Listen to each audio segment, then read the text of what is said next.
Hey, everybody. Thanks for tuning in to the Marriage is Tougher Than Woodpecker Lips podcast. This is Brian, joined by my co-host, Paul. We'd like to welcome you to a community meant for the men of the world to share their thoughts and perspectives on marriage. We can learn from each other's experiences and help each other be better husbands. This week, we want to talk to you about what's the limit to asking for change. We're going to dive down this rabbit hole, have a little conversation about how far can you push when you feel like your spouse needs to change. Before we hop onto or all the way into the episode, we just want to say thank you. If this is your first time checking us out, thanks for taking the time. If you've been rocking with us for a while, we appreciate you coming back.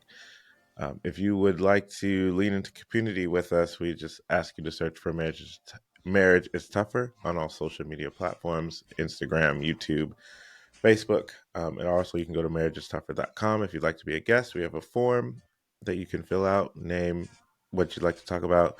We can get you set up and get you on the show. We, again, appreciate everything you're doing, and we will respond as quick as we can as you reach out to us. But let's hop right into the episode. Yeah.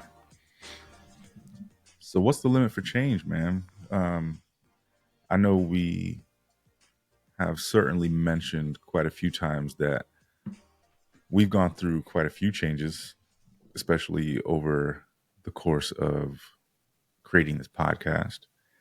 I think we would both argue that we have certainly had some need for change. I think that it certainly makes it easier on a relationship when each party understands that they can, should, and are willing to change. However, the caveat is, should a spouse push for change, and how far should they push for change? Because I feel innately that there has to be a limit, right? Because I want to say, if you push too far, right, you go through counseling and all the things, and like maybe it's not changing, or there's an unwillingness to change on one party or the other. Does it get to a limit where like we're cool, but maybe we're just not meant for each other? That's a lot to say. I think there is a mindset that has to be the baseline of your relationship, right? Once there's a light bulb moment for one partner or both partners that change needs to enter and there needs to be growth, then it's how do you communicate that, right? If for it's me, it's like, oh, I feel like I need to grow more in the area. So then it's automatically a conversation with my spouse about what that's going to look like, what I think it's going to look like. Are there any areas that she thinks I need to work on? Like, how does that affect our dynamic as far as putting in the work, right? Because anything that you do takes time, or you need to do. So the time that you have or that you're going to be to growing or changing, there's going to be something else that you can't do because you just can't be in two places at once. So you have to start with that conversation there. Now, both of you have, a growth mindset, then there can be a lot of solutions that work for both parties.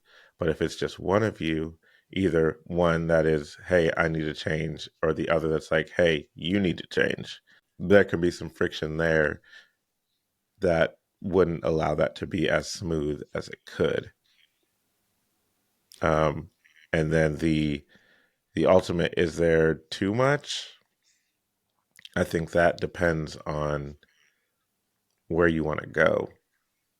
Because I think as I'm coming through the end, not the end, but coming through the journey of, I understand that there's always going to be changes in marriage and how our marriage functions, and there's always going to be changes in people as they just continue to grow, just time. Even if they're not trying to, preferences just automatically change just by being alive more years. Yeah. And I guess I was having this thought as you were speaking. And it's got to be different for each relationship. But I was thinking about what are the limits for expectations on like the time frame for change, right? If you know there's something that needs to change, and let's even just go to the extreme, like this is a deal breaker. If this does not change, we can no longer be together. What's your threshold for bearing that pain of that transition, right? Because as we both know, you can make some real quick progress because we've started to have some conversations, expectations have been laid out, and we now understand like, all right, here's where I need to get to, here's where I am, here are some quick actions I can take to start moving in that direction. But we're also going to have little couple setbacks, right? Might take two steps back, one step forward, one step forward, one step forward, one step back, right? Is this, I know it's not, I want to say, do you find that some couples take this as, how do I best put this? Take this as a meter for whether or not their spouse actually loves them, like the ability to change or not in a specific area. That can be the case, right? Though I usually argue or point out it's not the actually ability to change, it's the effort in trying to get to that change. Um, because eventually the effort will drive the actual change, but Mm-hmm. sometimes it takes longer for it to happen. If we're talking time frame and how long should it take, that's uh, really you can't. It's undeterminate based on all these factors, right? So you don't know until you get into it. Um, so, but like going back to your question, some people can see, oh, they haven't changed, so they don't love me, but they're not seeing the work. They're not seeing the result, but the work that's going in to get to that change um, is an expression of love, because love is work and love is giving and love is sacrifice. So if this person is trying to change their life or change a habit or change something that um, was unfavorable, that the spouse deemed unfavorable, that is love. Like that sacrifice of who you were, or um, the habit or trait that you did, like they're cutting that off. It might not be as smooth as the spouse would want or go as quickly as the spouse would want, but in that act of cutting that off, that is an act of love. And I try to point that out. It's not always the result, but it's the journey to get there, or the work put in is the real labor of love. Right? Like, Yeah, so I like that. oh, go ahead. So what I was thinking is along those lines, are you just letting them work on themselves, right? Or are you participating in the change, right? Are you giving feedback along the way? Are you telling them, hey, I really like what you did in this area. Um, how can I be of help to get you along a little bit faster? Or are you just kind of setting the ultimatum and then resting back and saying, well, you're either going to get it done or you're not, right? I think there's a lot to be said about being a participant in the change that you want to see. You've asked for it, so maybe you should participate in helping them along to become the person you want them to be. Yeah, that makes sense. Being a little bit of the antagonist here, though, is if someone has asked for change for a while and it hasn't happened, Mhm. or someone has asked for change and there's been effort, but the result hasn't measured up for a long, long time, there can be that disconnection there from the person asking for the change, because they may have started out just how you just explained. Like, I'm in it, I'm in it, I'm in it, I'm in it, and it's like, but nothing's changing, but nothing's changing. Um, and so at that point, it can be, all right, well, I don't know what else to do, so I'm just not going to do anything, which isn't the best, because we are married for the long haul and we're here for the forever. But um, I can see how that could be frustrating. Initially, yes, I say be all in, and I understand that. But after a while of it not seemingly happening and not having conversation about why it's not happening, Mhm. I could see in a unhealthy space someone just being like, you know what, they just need to change and they need to figure it out. All right. So I mean, when we opened, we talk about going there, right? So let's go there. Um, at what point would you say is okay for the relationship to end? I can understand the frustrations. I can understand that, hey, the effort has been put in, and maybe I'm just not seeing the level of change that I want and or expected. So because all of this effort is put in, I can clearly see that this person loves me. But are we then arguing that love isn't enough if we're also thinking that, like, this is my deal breaker? Like, I can't be in relationship with a person who can't get to this milestone, I'll call it. That's tough without having a specific example. I would say if you're not married, then that's a tough space. And it's almost wanting to be like, well, that's, if it's a deal breaker, then you got to move on. Like, if you're seeing this and it is a deal breaker, then as hard as it is, and you can't live with it, then move on. But if you're married, there has to be some type of resolution and effort to get to the root of why the change isn't happening. Right? There has to be some reason why, if just like you said, there's effort being put in, effort being put in, and it's not happening, um, then there has to be something deeper than what you've been trying. So I don't know, whatever, however we can get to the bottom of it, we have to try to get to the bottom of it. I just, barring,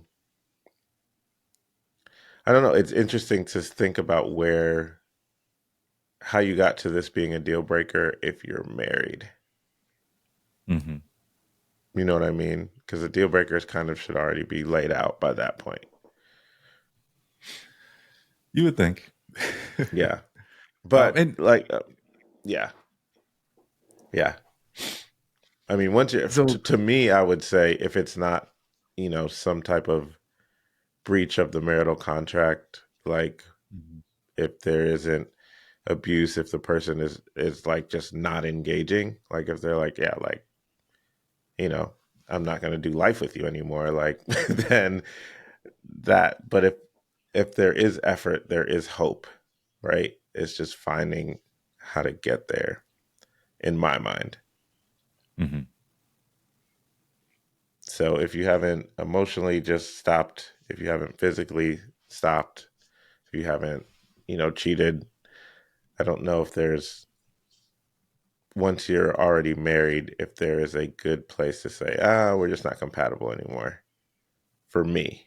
Yeah, I'm trying to come up with examples, that we can kind of roll with. So let's call it spending habits, right? And and the reason I go to this is because It's real. it's it's real, and most marriages struggle with this at some point, if not throughout the entire marriage, right? Hmm. Just the issue of money at large. So, and I could even argue, like, if you're not changing your spending habits, is it just ignorance or is it unwillingness to change? right? Because if we go back to, hey, we've been putting in this effort, right? So maybe now we're making a budget and everything, but now we keep busting the budget. Like, I feel like that's just a blatant disregard for then the conversations that we've been having, right? If we make a budget together, we have essentially agreed on this is where our money's going to be spent, and our budget keeps failing, and we identify, okay, we made the budget, we certainly make enough money for this budget to work. Where is the money going? Mhm. You know what I mean? Um, and then over the course of time, like it just simply is not changing. And I think that's a great example of something that may not you didn't know was a deal breaker until you've already been in the marriage, right? If you've never budgeted or Mm-hmm. talked about money, and then all of a sudden you're like 5 years in, you're like, oh, we need to get out of debt, and then you're like looking for solutions. You figure, all right, we're gonna do this, we're gonna do this, right? I could understand. That's a great example of something that isn't a deal breaker pre-marriage. Mm-hmm. But now this is the dig deeper, right? Like one or both of us are not agreeing to the budget.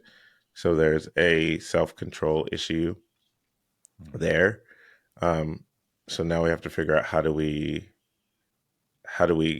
combat that, right? Do one of us have a spending addiction, right? Is that a thing? I mean, that's a thing. So is that the Right. issue with one of us? Is it a coping mechanism to deal with other things, right? So now do we need to start seeing a counselor about other issues that the spending habits show up? The spending habits are the symptom of the root cause. So we have to find the root cause.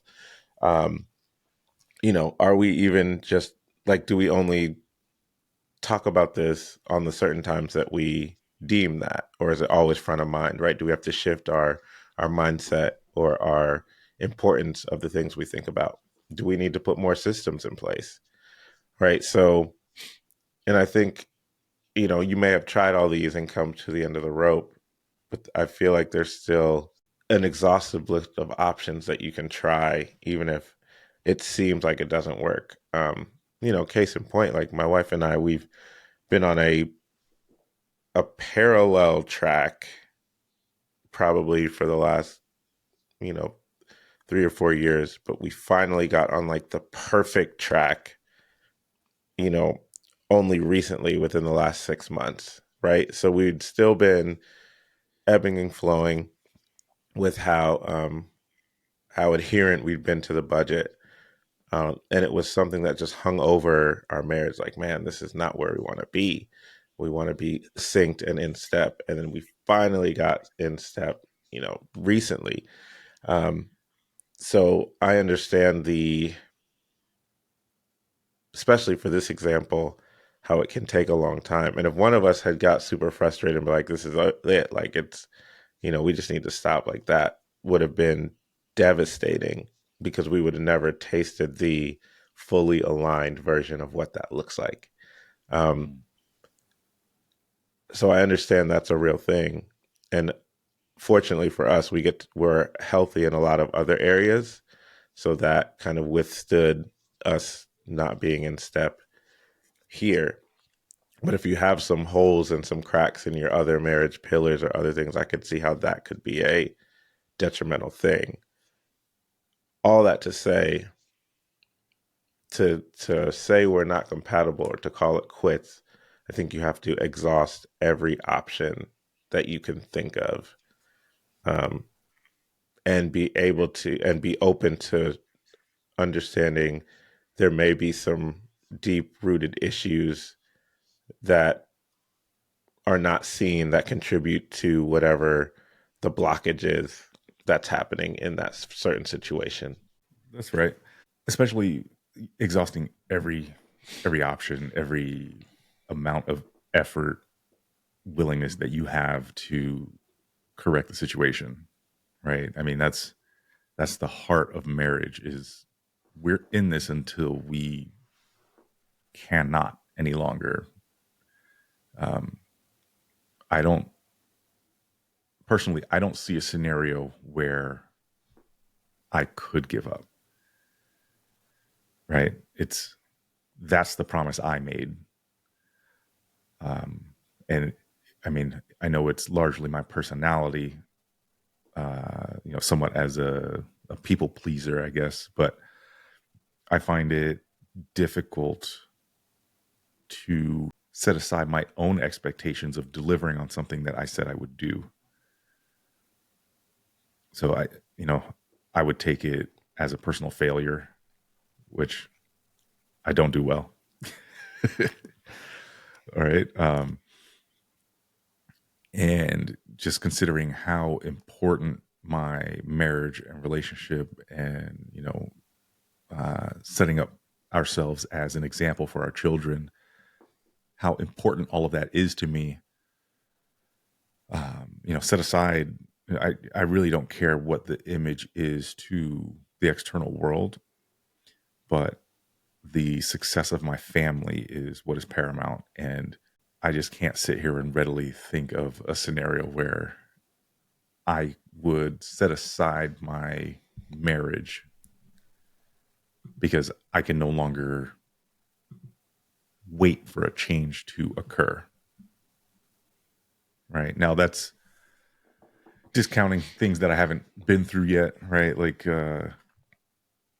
I don't know what marital infidelity would feel like. I don't know if I'd be able to, if my marriage would survive that. I don't know. Right.